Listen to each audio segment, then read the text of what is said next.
à Jeanne Culture, on visite deux ateliers, celui d'une cosplayeuse à Cap Santé et celui d'une artiste qui réalise sa première œuvre d'art public à Saint-Léonard.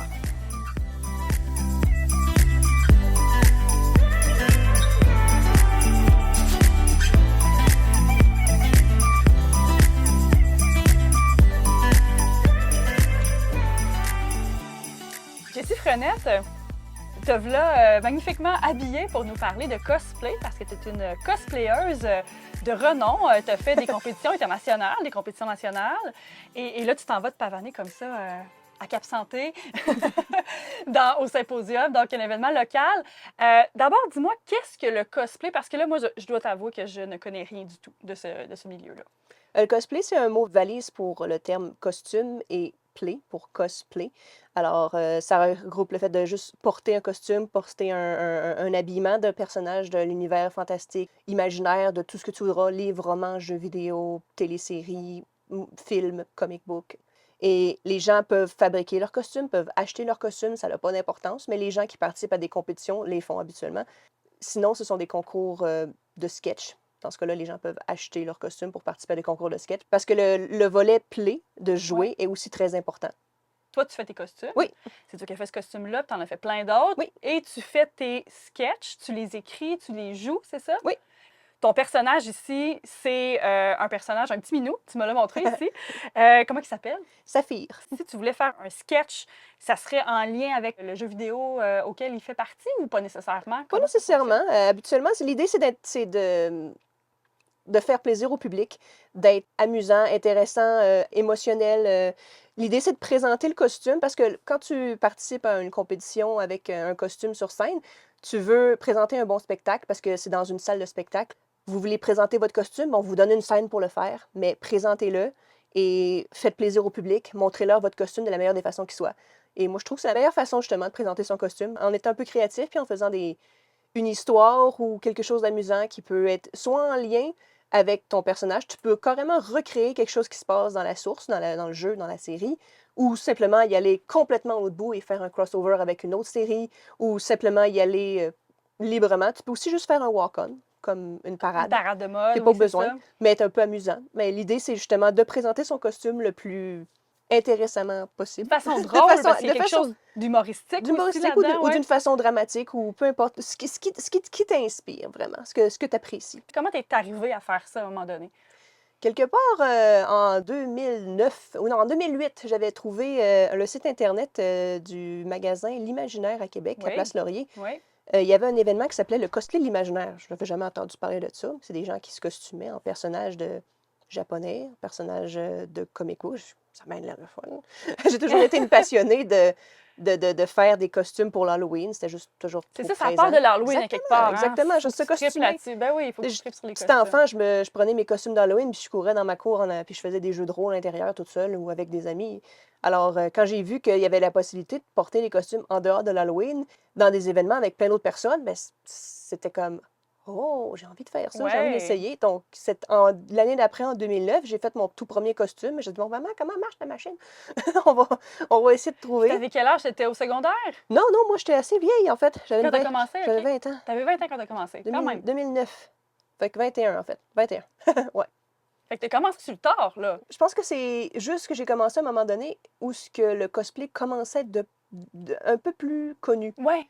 Parce que ça reste underground, là. Parce que là, ça l'est de moins en moins, mais ça restait très underground à On a fait énormément de chemin depuis 2009. 2009, c'était très, très peu connu encore, mais c'est là qu'il commençait justement à avoir un gros rise. Il y a Naruto qui est devenu populaire à Télétoon. Et Naruto est une source de cosplay très, très, très populaire au Japon. Donc, on voit passer ça sur Internet avec les réseaux sociaux. Et on dirait que c'est comme venu en même temps. Dès l'instant où les animés sont devenus plus faciles d'accès au Canada, au Québec, c'est là que le cosplay, tout d'un coup, commence à monter avec ça. J'ai l'impression, c'est mon impression personnelle. C'est pas juste... Ben, juste une robe, c'est parce que c'est une grosse robe. Elle est compliquée. Ah oui, il y a beaucoup de morceaux. On a vu, on te fait habiller, c'est compliqué. Mais il y a toutes sortes d'accessoires, les chapeaux, les perruques, le maquillage. Pendant très longtemps, j'avais une peur affreuse des perruques. Je voulais pas en porter. Ça pique, c'est chaud, c'est tout le temps mêlé. J'haïssais les perruques, je voulais pas rien savoir de ça. Tout pour faire n'importe quel personnage qui n'avait pas de cheveux. OK. des personnages, un alien avec une... OK. C'était dans les personnages sans cheveux pendant un bon bout. Oui, la diva C'est du bon. cinquième élément, qui est un de mes gros projets. Rutella, qui est aussi un personnage, une sirène, qui n'a non seulement pas vraiment de cheveux, mais c'est comme des cheveux en corail, fait que c'était en mousse. J'en ai tout plein de ces projets-là, justement, qui faisaient en sorte que je pouvais éviter le fait d'avoir une perruque longue. Jusqu'à ce qu'en 2019, moi puis mon ami, on se lance sur Princess Peach et Princess Daisy, qui étaient des gros projets perruques. Mon amie Nathalie était beaucoup plus forte que moi en couture. Elle avait une formation, elle avait beaucoup de connaissances là-dessus. C'est moi qui me suis lancée sur le reste, c'est-à-dire les couronnes, les perruques, les accessoires. Wow, quand même. Puis c'est ce qui vous a amené aux championnats mondiaux de cosplay, c'est ce personnage-là, ces deux princesses-là. Oui, on a participé au World Cosplay Summit, les sélections canadiennes à Otakuton à Montréal en 2019. C'est un concours international qui ressemble à des Olympiques du cosplay parce que beaucoup de pays envoient une équipe pour les représenter. Donc, il y a des sélections comme ça dans chaque pays, en Europe, en Asie, aux États-Unis, en Amérique du Sud, partout. Merci beaucoup, Jessie. Et là, bon, je me sens un petit peu moins bien habillée que toi en ce moment. Si je voudrais avoir un petit accessoire pour t'accompagner aujourd'hui, qu'est-ce que tu me conseilles? J'ai peut-être un petit quelque chose avec une grosse boucle qui Vas-y pourrait bien donc. faire.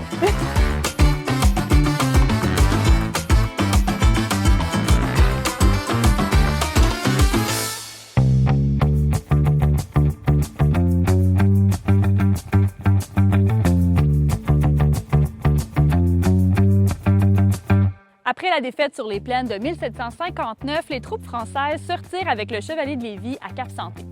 On réquisitionne la maison de François Pichet, aujourd'hui nommée le manoir Alsop, juste derrière moi. On y fait un quartier général et un hôpital. Lévis ordonne la construction d'un ouvrage défensif pour empêcher les Britanniques d'aller à Trois-Rivières ou à Montréal par la rive nord. On le bâtit avec des fossés, des parapets de terre et des percées pour des canons. Des paroissiens fournissent les poutres et les 20 000 planches prévues pour leur église afin d'ériger le corps de logis. Puis, Lévis retraite avec ses unités à Montréal et laisse 300 soldats au fort pour l'hiver afin de faire des petits raids et un peu d'espionnage. Au printemps, il revient avec 5 900 hommes. Il remonte jusqu'à Québec où, le 28 avril 1760, il gagne la deuxième bataille de la conquête nommée la bataille de Sainte-Foy. Avec l'arrivée des renforts britanniques, les Français doivent encore retraiter à Montréal. 300 hommes restent à Cap-Santé. Le fort Jacques-Cartier est le dernier bastion de résistance à tomber lors de la guerre de la conquête.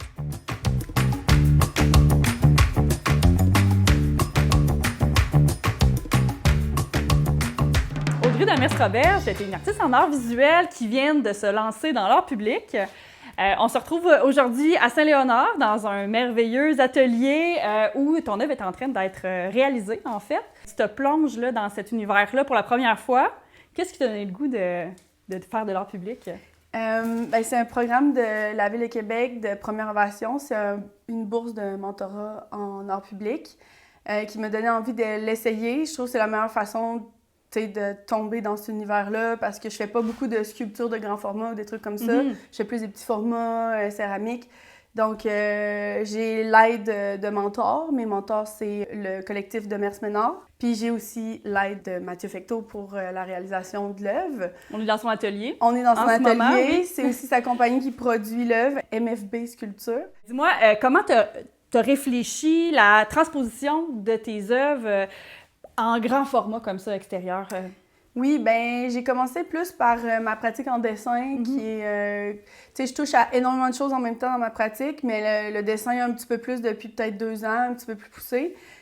Puis j'ai littéralement pris comme des segments de 2 dessins en particulier, mais ça reste quand même une sculpture qui est comme... est en 3 dimensions, mais est un peu plate, un peu dessin en soi aussi, fait que on est moins comme dans les formes 3D, puis qu'on peut faire tout le tour, là. On sent par bout que c'est plus plat. Un jeu entre image-objet. Dis-moi un peu les étapes que vous avez faites, parce que ce qui est le fun, c'est qu'on a une expertise en Port-Neuf, en art public, qui se développe vraiment. La majorité du projet a été fait ici, là.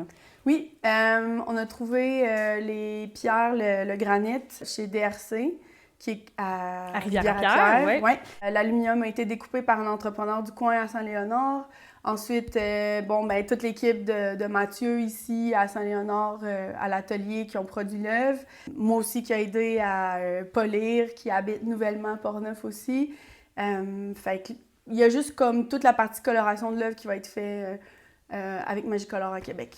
Donc là, j'imagine qu'on n'arrive pas comme ça avec une sculpture dans un espace public. Il y a des étapes à franchir, il y a des autorisations à avoir, etc.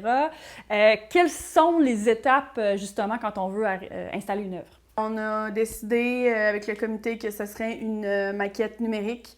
Donc, j'ai fait affaire avec Artefact Urbain, qui est aussi dans Portneuf, pour réaliser la maquette en 3D de l'œuvre. C'est ça, donc on fait d'abord une proposition, en fait, avant de réaliser cette œuvre-là en vrai. Puis est-ce que tu as fait un jury? Comment ça fonctionne? Oui, c'est ça. Le jury a été fait dernièrement là, en janvier 2024. Il y a eu sélection. Bon, ben, on présente le projet là, qui s'appelle d'ailleurs Montagne et Strat. Ça ressemble à quoi le délai entre le moment où on présente un projet à une maquette, puis le moment où on installe? Bien, en fait, le projet a été accepté en fin janvier, donc il est en production depuis qu'on est allé chercher les pierres, puis ça, c'était au printemps environ. Et l'œuvre va être installée là, en septembre-octobre, fait que quelques mois, là. Oui, quand même, une espèce de 9 mois de production, fait que tu sais, c'est des gros projets, là, quand même. Ouais. Est-ce que ça t'a donné le goût d'en faire d'autres? Comment tu vois ça pour la suite? J'aimerais ça en faire d'autres, mais toujours avec mon équipe actuelle qui est gérée par Mathieu Fecteau, qui est comme vraiment la personne qui m'a le plus aidé à travers tout le processus, même des fois au niveau de la conception. Il y a comme lui étant artiste, il a aussi la capacité, tu sais, de voir le côté technique et créatif, tu sais, d'une œuvre. Fait que oui, j'aimerais ça continuer, mais avec l'équipe de MFB. C'est ça, parce que il suffit pas d'avoir une idée, il faut être capable de la réaliser puis savoir que ça peut durer. Quand on parle d'une œuvre d'art public, on parle souvent de 25 ans à peu près de durée de vie, donc on se lance pas comme ça du jour au lendemain. Ben non, puis tu sais, c'est ça, il y a aussi un ingénieur en chemin là, qui est là pour s'assurer que tout va être sécuritaire puis réalisable, puis que ça va durer. Fait que c'est des grosses équipes, il y a beaucoup de gens impliqués là, dans une œuvre d'art public. Puis ça permet aussi à des milliers de personnes de voir ton travail quelque part, là. Donc ce bout-là, comment tu le trouves? T'as-tu hâte de présenter ton travail à toute la population? Parce que quelque part, c'est un peu ça, ouais. C'est vrai, vu comme ça. Ben c'est sûr, c'est excitant parce que c'est dans l'espace public. Moi, mon expérience dans l'espace public, c'est plus la murale. Donc, tu sais, comment dire, créer une œuvre, mais qui va vivre dans cet espace-là avec la localité, leurs opinions, leurs propres critiques à eux aussi. Fait que je pense que les œuvres d'art public peuvent provoquer toutes sortes d'émotions. La mienne, je sais pas ce que ça va provoquer, là. Je peux pas décider ça, mais c'est un peu comme un mini-paysage. J'invite les gens à se promener dedans. C'est à échelle humaine. Les enfants peuvent peut-être jouer à travers les pièces. Donc, on a la pièce arrière en aluminium que j'appelle Strat, qui est comme un peu inspirée de la géologie là, en sédiments, là, en strates, mais aussi peut-être référer à un arc-en-ciel ou des vagues. Puis ensuite, on a 2 autres pièces à l'avant en granit, 2 pièces de granit qui font environ une qui fait presque 7 pieds. Il va y avoir des découpes laser là-dessus avec des couleurs, des dégradés. Puis c'est un peu comme un mini-paysage dans lequel j'invite les enfants, les gens à se promener, peut-être jouer, qui sait, là. Eh bien, je te souhaite d'en faire d'autres parce que là, celle-ci va être installée à Québec. Et on espère en avoir une dans la région de Portneuf. Merci beaucoup, Audrey.